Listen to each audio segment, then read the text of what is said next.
Hey guys, Logan here, great to see you and welcome to another video. Tomorrow we are getting the Lightning Strikes update number 2. This will be the second update in January and will contain new things added to the game and of course tweaks and fixes. But today we got the update note for this patch and I want to tell you about all the most relevant stuff we are getting in the update, so let's dive right into it. First up is a new vehicle. The tank called Sturmgeschütz 4 also is known as the Stug. Here is the description. The Stug's low silhouette makes it great for ambush tactics, and the turretless design makes it less vulnerable to enemy tanks. Not having a turret is a bit of a drawback, of course. The Stug 4 drivers have to align the hull of their tank in the direction of the enemy in order to overcome the limited movement of their main cannon. The Stug 4 is well equipped for self-defense, having both a top gunner position and a remotely controlled machine gun turret that can be operated by a passenger safely from within the tank. Sounds cool and it looks pretty cool, kind of futuristic, but this not having a turret thing makes me think of the tanks in Battlefield 1 actually. The practice range have seen some improvements. Here we can see the list of things. Gadget practice. Practice shooting the Panzerfaust and other gadgets against stationary and moving targets. Skeet shooting. Improve your accuracy in the skeet shooting arena with various difficult levels.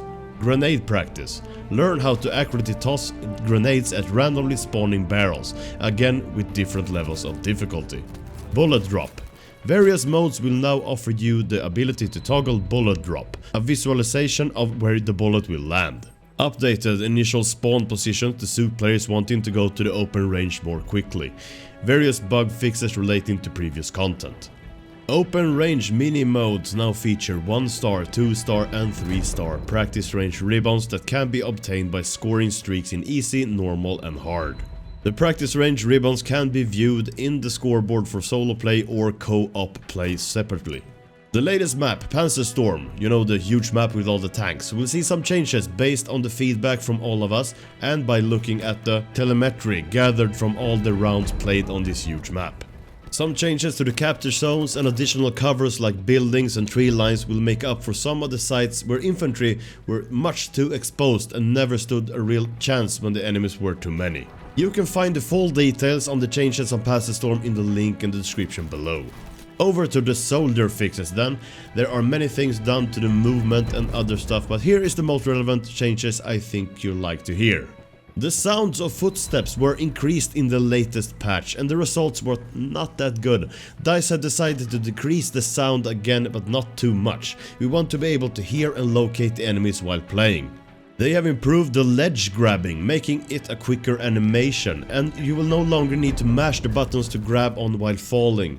It will simply do to keep a hold on the vault button for your soldier to detect a possible ledge grab. And here's a fix I really love, a fix for the never-ending kill cam.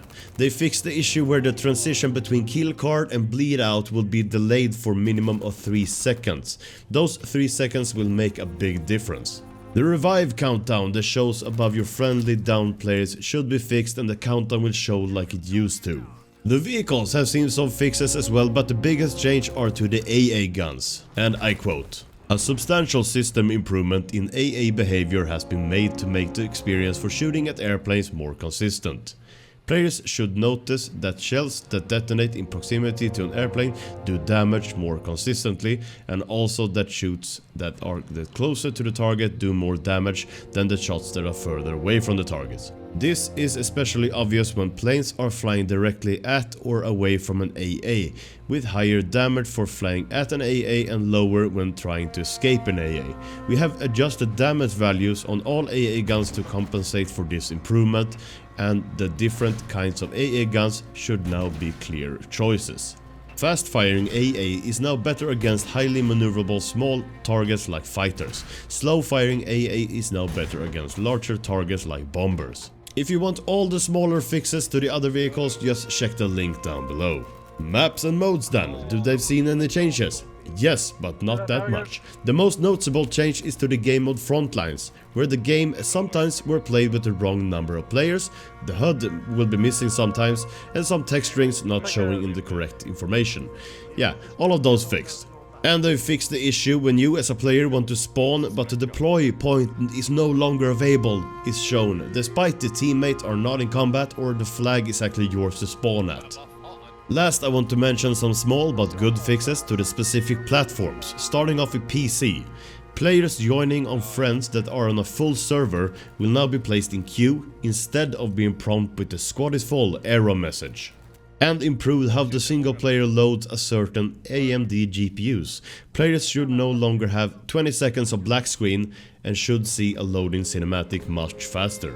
Xbox One fixed an issue which could result in a black screen if players resumed the game from standby mode after having played single player, and the chat window is now once again visible. That's good. Same for PS4, the chat window is now again visible, and the game will now show the player's PSN profile when pressing the L3 button while navigating platoon members in the Find Platoon screen. This update is set to release tomorrow on January 29th, and do you have any questions, just leave them down below and I will make sure to answer you all. But that does it for this video. Make sure to subscribe, click the notification bell, leave a like and don't forget to leave your comment down below. I hope to see you all in my next video. This is Logan signing out.